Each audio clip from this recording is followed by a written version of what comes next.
Welcome back. It's still Rise and Shine Saturday, and we are just on the very last lap of our show this morning.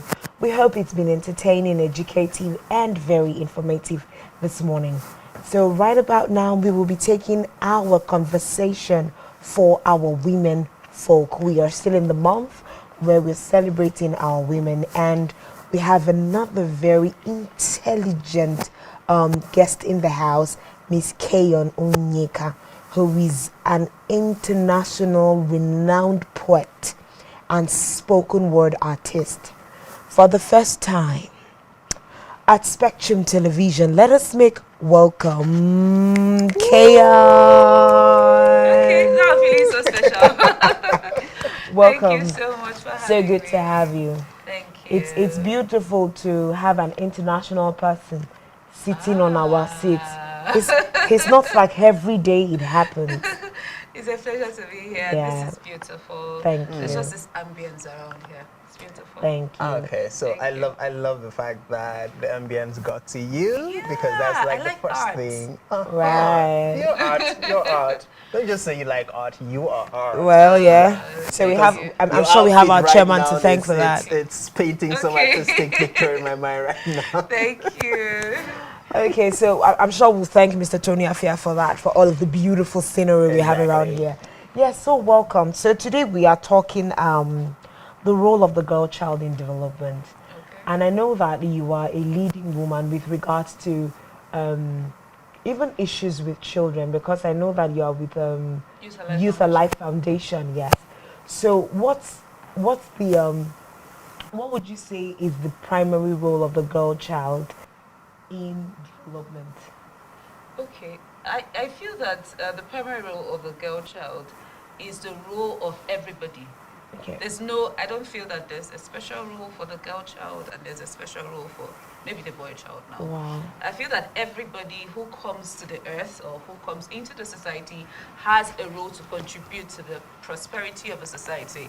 I think I was telling myself the other day, I was like, okay, you do not like the content that is going out in the society. Maybe, for instance, the way that we have some of these get rich quick schemes that are going out, but you have the responsibility to put out the kind of content that you want. So I feel that the girl child, I don't want to limit the role of the girl child.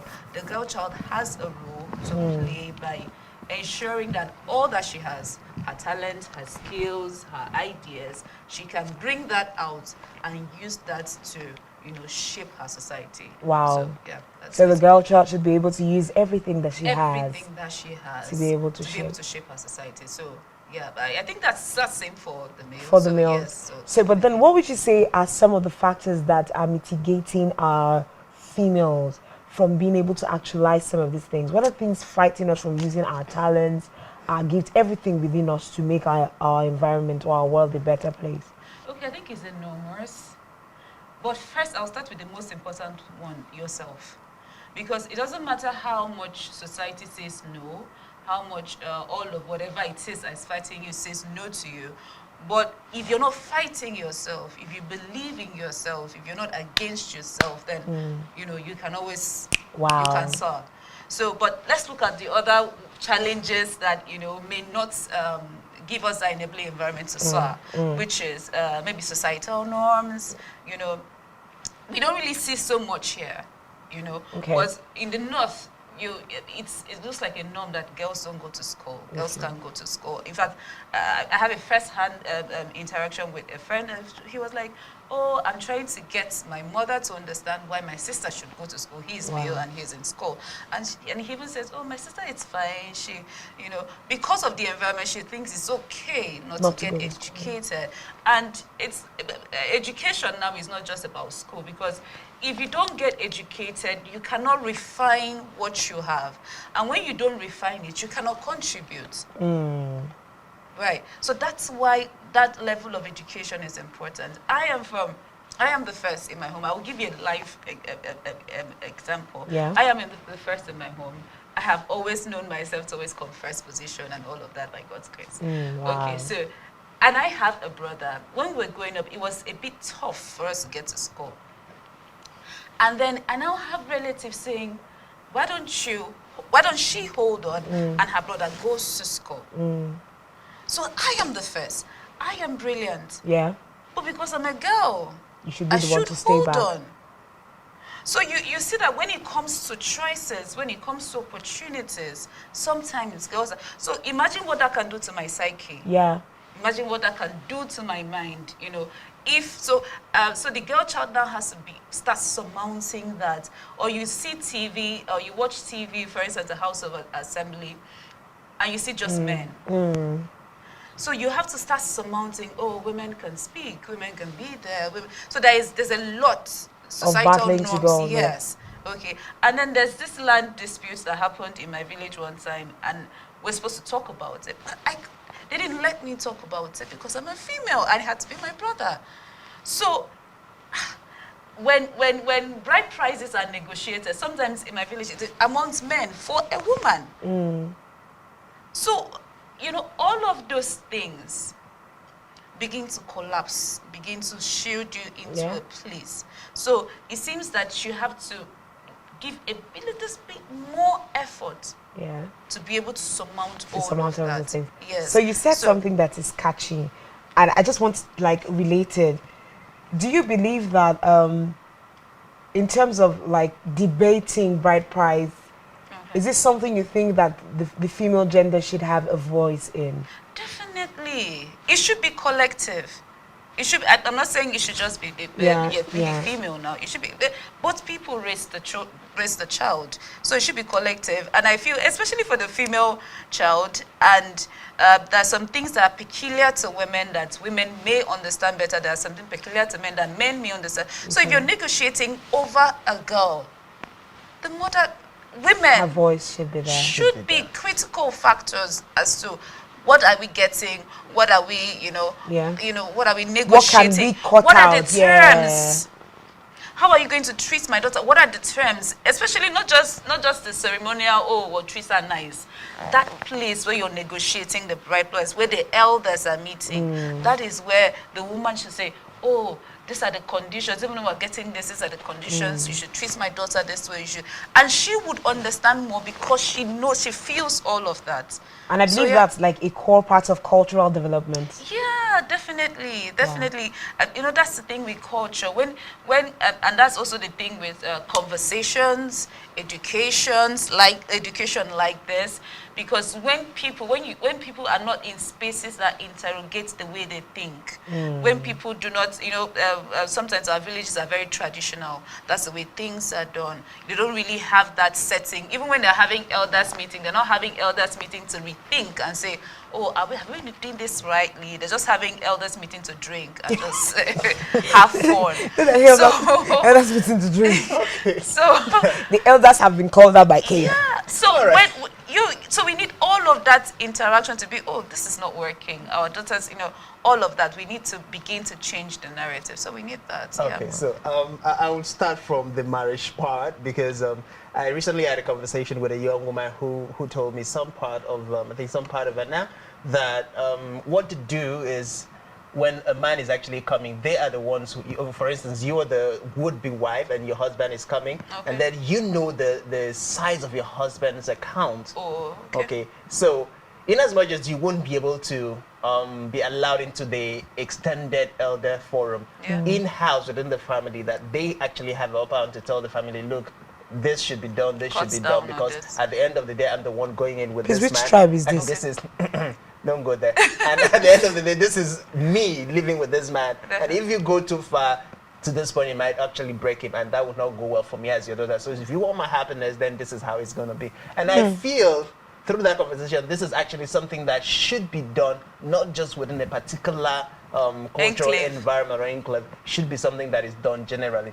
Now, you've mentioned the fact, it's not just you talking about it. We know that our cultures, our religious belief, even our laws in Nigeria have been so intertwined to the fact that they stand against the women, they stand against promoting the rights of the women. If we have to reference what recently happened at the House of Assembly and all of the gender bills, it's not something that is a new thing. But then, like the guys that just left us talked about, most times it is not just, we already know that these cultural things are there. Yes. But then, we also have a problem with the girl child itself, who has refused to believe that the culture, the traditions, the religion are all just barriers that she as a person needs to break away from. Yeah. So as a female voice, as an activist voice, what would you say to a young woman who, despite all of the talents, all of the creative ability, all of the knowledge, the wisdom that, she has refused to break that boundary, to believe that she has the right to take decisions, she has the right to do the right things to get to where she needs to be? Okay, has refused. Yes. It's there. That sounds really deliberate. Yeah. Okay, Yeah. I think it still falls back to the mind. What's making her refuse? What's making her not to believe that she can do, what she has to do? What's making her limit herself? Because what has she heard?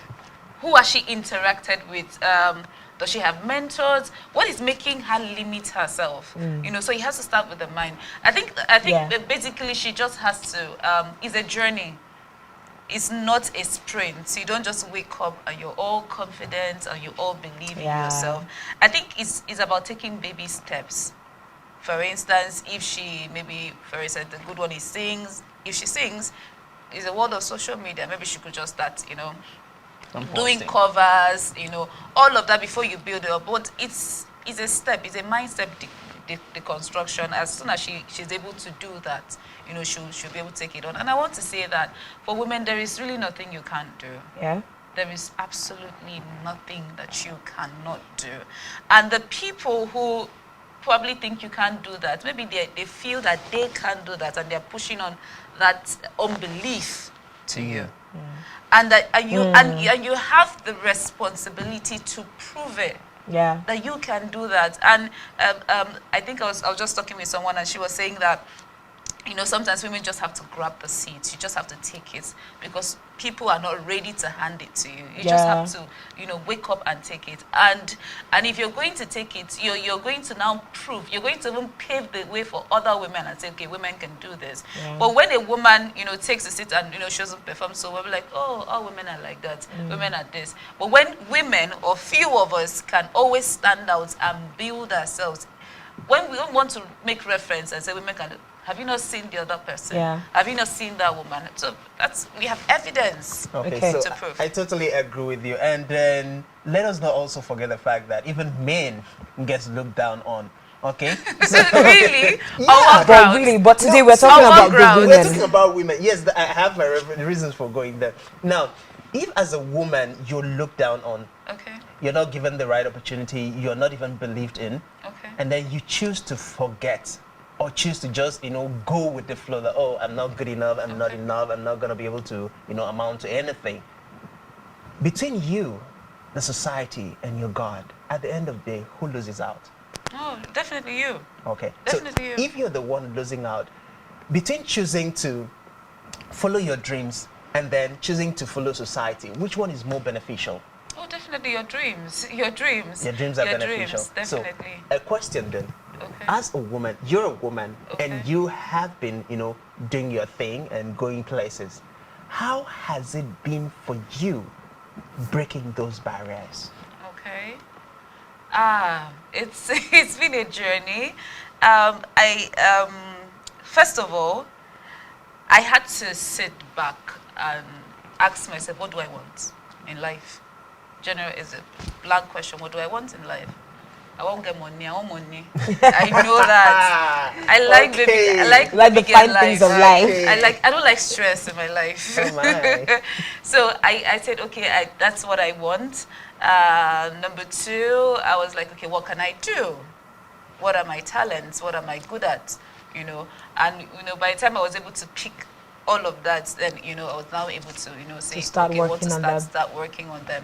But working on them was not easy, especially looking for instance for my poetry journey. At the time that I started, I didn't really have a lot of, for instance, I didn't really have a lot of mentors or people who could teach me. But I knew, okay, there was YouTube. So I started, watching videos on YouTube, watch myself talk, practice, okay, perform in church, take free stages and do things and all of that. So by the time I kept at it, Meanwhile, sometimes I didn't have money to do that. Sometimes I'll be the one to pay my way to people's events. Sometimes I'll have to lobby for, stages to get on. Sometimes I'll flop on stage. Sometimes I made mistakes. Yeah. And sometimes, because it's a stage event, there's always a crowd waiting for you to come and say something. There's always a pin drop silence. Wow. So just before you step on the stage, there's a fear. There's a no. There's a doubt. So at every point in time, I have always had to push beyond doubt, self-doubt, not even somebody telling me you can't do it. Wow. If I ever even clapping for you and telling you can do it, you yourself, just before you step on stage. I wish we had so much more time to take this. But I'm sure we could bring you back some other time, especially to talk about your poetry. But we are absolutely out of time. And we have had a great time and a great conversation with you. Pleasure. We have heard that the women can actually break the bias. So yes, we will bring Kayon back to talk to us about several. You can see that she's a leading woman. Yeah. So and today, if we give her room, she will talk till tomorrow. absolutely, absolutely. So it's really been a really beautiful morning from all of us here on the Rise and Shine crew, our guys backstage, our producer, and everybody who made this happen. We want to thank you, our very esteemed audience, for staying with us. We hope that you will make the best of everything that you have, like all that we have said. Make the best of all of your gifts, your talents, your opportunities. And we hope to see you again, same time, same station, next week. Bye-bye.